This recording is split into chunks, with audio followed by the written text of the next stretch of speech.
Yeah. He's ordered shoes, yes. Yeah, try them on, just make sure that fits. Pay attention to the young man trying on shoes. He is laughing, the kind of deep, easy laugh that fills a room. A shop assistant is helping him. Someone nearby is filming on a phone. To anyone watching, this is an ordinary afternoon. It's got the same smile on that as he has on everyone. But on the night of October 14th, 2016, this young father will walk into a pub he has never been to before. Inside, an argument will break out over nothing, a comment that may or may not have been said. A woman will be beaten unconscious in the street by her own brother. And Michael Hoolickin will step outside to protect her. He will never walk back in. The man waiting outside had a knife, a criminal record, and a probation officer who had missed every warning sign for 8 months.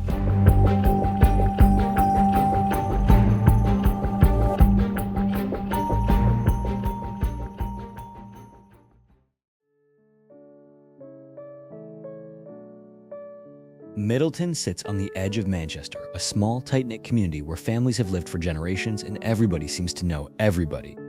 The Hoolickin family was one of those families. Gary and Leslie raised 6 boys in that town. Gaz, Anthony, Christopher, Gary, and Michael, the youngest. The baby of the family. You're £10, weren't you? It was nearly £10 more. Gary was at the hospital the day Michael arrived. And now it's made up there. Really made up to see. Gary takes pride in the family he built. All his boys grew up working with their hands, one a plasterer, one a kitchen fitter, the others tilers. They worked together on jobs around Manchester, looked out for each other, came home to their mother's kitchen in the evening. Michael came up through that same world, apprenticing under his brother Christopher. He turned out to be good at something else too, making people laugh. One afternoon, Michael was tiling his parents' bathroom upstairs. Leslie mentioned to Gary that they could do with a new bath. Gary dismissed it. There was nothing wrong with the bath. When they came home later that day, Michael had very conveniently dropped a tile straight through it. So we went out. When we come back, Michael had very conveniently dropped a tile through the bath. Winked at his mum and says, "You've got your new bath now." And that was Michael. He loved his mother. Just remember to put it back to you. Come on, lay up. We've been a family of people in the country, and I really mean that. Michael was a very popular lad. He was a very likeable lad. Like I say, in the community, he played football, he mixed about with everyone. He was a big lad, a unit as his father puts it. Every evening around 6 o'clock, he would appear at the kitchen window with the same question. "Mom, what have you done for tea?" And if Gary and Leslie were heading out to eat, Michael would invite himself along and bring half his friends with him.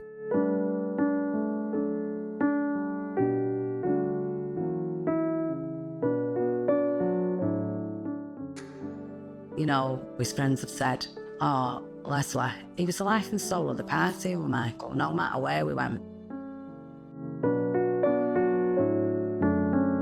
But beneath the jokes and the big personality, Michael was growing into the man his parents always hoped he would become. On the 13th of April, 2012, his son Ellis was born, a bright redhead. Gary was in the delivery room with Michael, and when Ellis arrived, both of them broke down. But that moment to see his face when he was delivered was amazing.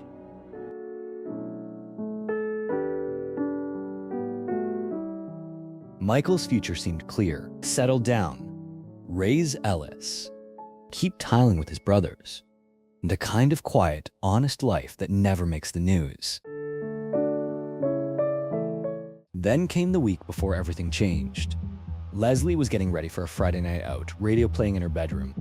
Andy Williams came on. "You're just too good to be true." She started singing at the top of her voice because she thinks she can sing even though she cannot. Michael came out onto the landing dressed in a smart blue shirt and jeans and just stood there doing a little dance for her. 1 week later, on the evening of October 14th, Michael came home from work and told his mother he was going out. He walked out the door. He did not come home.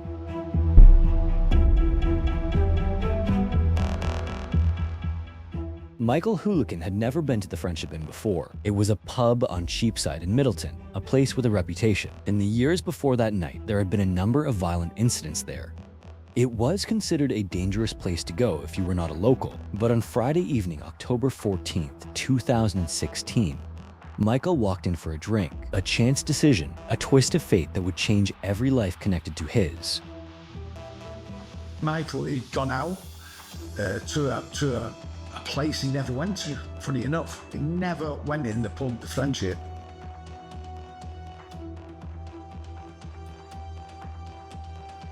While Michael sat inside, an argument was building from nothing.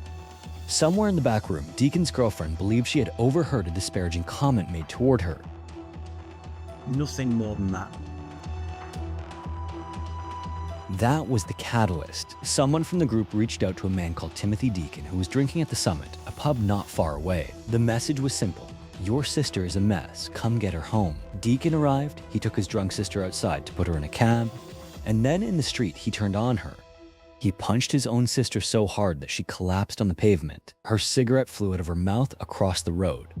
A taxi pulled up. Deacon grabbed her by the hair and began dragging her toward it. Inside the pub, a regular who had stepped out for a cigarette came back in with a warning. There was a man outside battering a woman. Michael was the first to stand up. He walked outside, saw what was happening, and stepped between Deacon and the woman on the ground. Michael, he's been brought up that you don't disrespect women. You look after them, and it's been brought up that way. In a very short space of time, Michael was stabbed 5 times with a lock knife. One wound to his chest would prove fatal. Gary and Leslie were already in bed when the world changed. We got in bed, and it's about 11:15 at night. I heard all the sirens and helicopters, and I'm thinking, oh, out there, my lads are all right, because I don't know whether they've all gone out or what they've done, and proper panicky really, you know. Just before 11 that night, Leslie heard sirens and helicopters outside. Then the phone rang. My stomach just done a somersault, and I went, hello? She went, hi Leslie, it's Leanne. I went, hi Leanne, what's up? And she just went, you heard about your Michael? And I went, no, what? The drive to Manchester Royal Infirmary was the worst journey of their lives. Leslie could not think straight. She did not know how bad it was. They walked into the hospital room. Michael was on a life support machine. The police already knew who had done it. Witnesses outside the pub had seen everything. The attacker was a man called Timothy Deacon. He had departed Manchester almost immediately. But for the Hoolickin family, none of that mattered yet. Their son was on a machine in an induced coma, and they were sitting beside his bed waiting.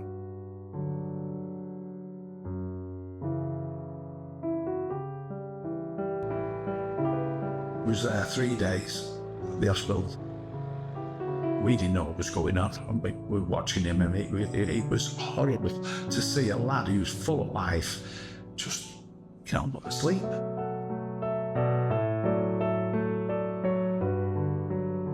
For 3 days, the Hoolickin family sat beside Michael's bed at Manchester Royal Infirmary. They watched the monitors. They waited for him to open his eyes. That's it, come on Michael, you're a strong boy, come on, you can pull through this, you're a big strapping lad, and you can pull through this. And this went on for 3 days.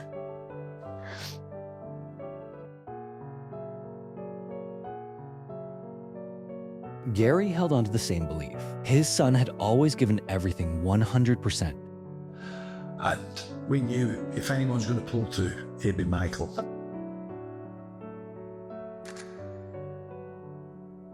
On the 17th of October, 3 days after the stabbing, a doctor gathered the family to a room. The words that followed would break them. I sat there numbing. I wanted to scream. I was like, please don't say that, don't say that, don't say that.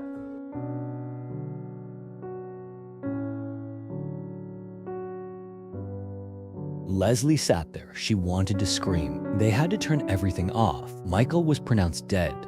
In his final moments, Leslie leaned over her son and told him what she needed him to hear. What's it going for Michael? What had been a serious wounding was now a murder. A full investigative team was assigned. A manhunt began for Timothy Deacon, who had fled Manchester within hours of the attack. Timothy Deacon was already a number of steps ahead because naturally he knew what he'd done before we even knew who he was. Gary was terrified that Deacon would escape the country. Leslie was terrified he would do it again. 5 days after the murder, on Wednesday the 19th of October, police tracked Deacon to an address in Liverpool. He was arrested on suspicion of murder.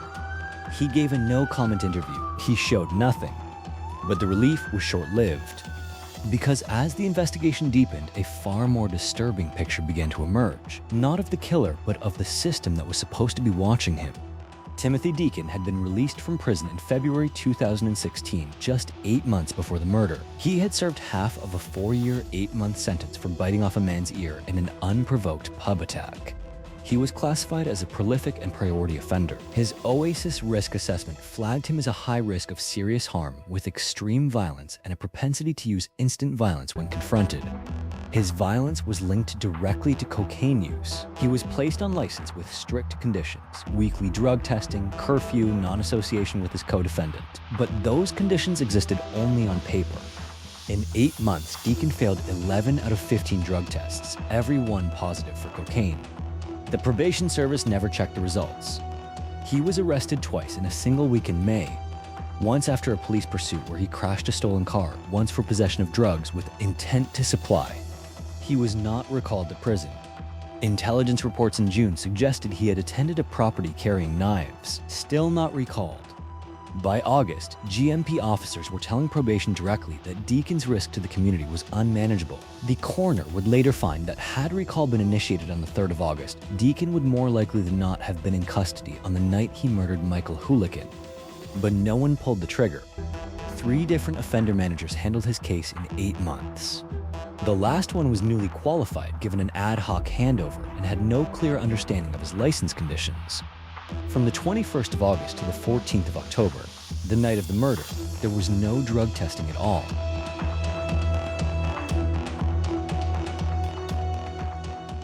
Meanwhile, Gary had to sit down with Michael's 4-year-old son, Ellis, and try to explain what had happened. I said, "You don't see your dad again, kid." And he went, "All right." Didn't understand. So I says, "No, God's come down for him." So Gary told him that God had come down for his father. Ellis thought about it for a while. Then he asked a question that broke every adult in the room. "Can we go to the airport? We get an helicopter and I go see my dad in the sky."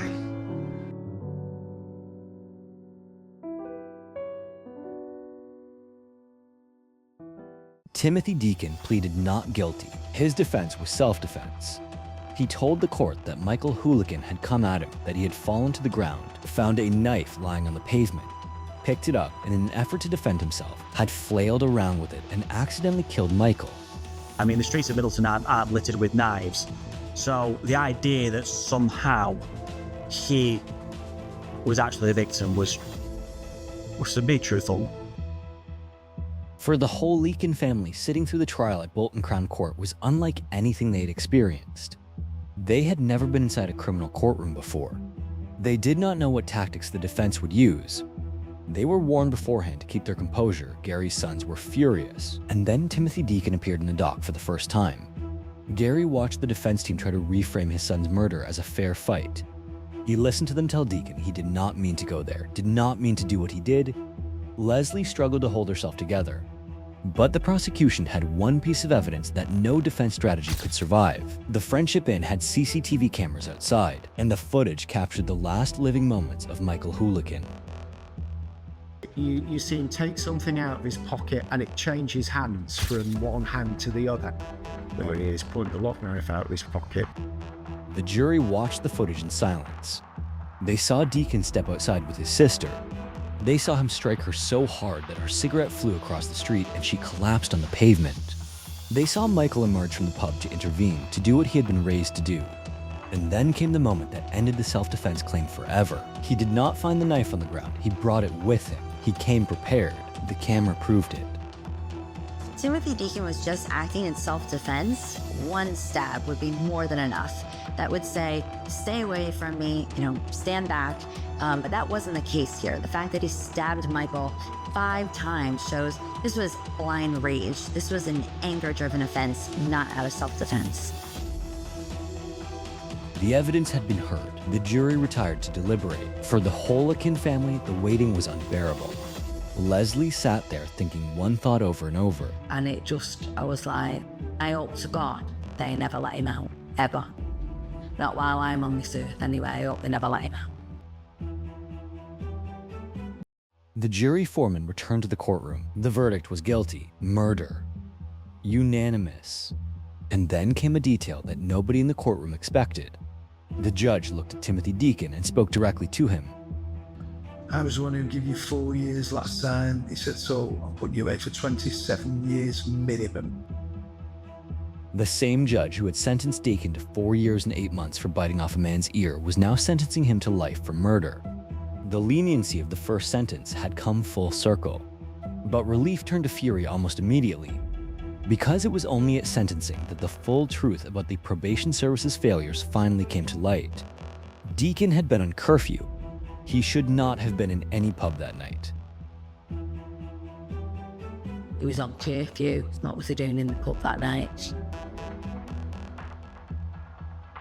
The court heard that he was classified as a serious and prolific offender, that he had a catalog of violent offenses, that he stood a huge chance of reoffending, and that the probation service had not done their job.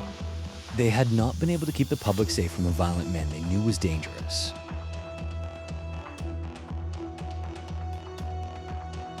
Michael Hoolickin's funeral was the largest the funeral director had ever seen. The church was packed. The cemetery was full. People from across Middleton came to say goodbye to the young father who had stood up to protect a stranger and never came home. The family's grief did not end at the graveside. It deepened. Because in the years that followed, the inquest into Michael's death, halted twice, dragged through 3 separate hearings over 3 years, finally concluded in August 2019. The coroner's verdict was unlawful killing. A Regulation 28 report was issued, finding that the probation service's organizational failures had probably contributed to Michael's death. His own probation case manager admitted under oath that the threshold for recalling Deacon to prison had been firmly met months before the murder.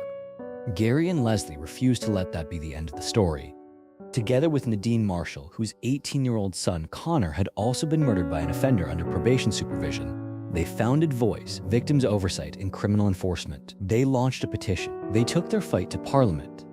Andy Burnham backed them publicly. Their local MP raised Michael's case during the sentencing bill. With that, and I blow him a kiss and I go, love you, night, God bless Michael, and I kiss every picture.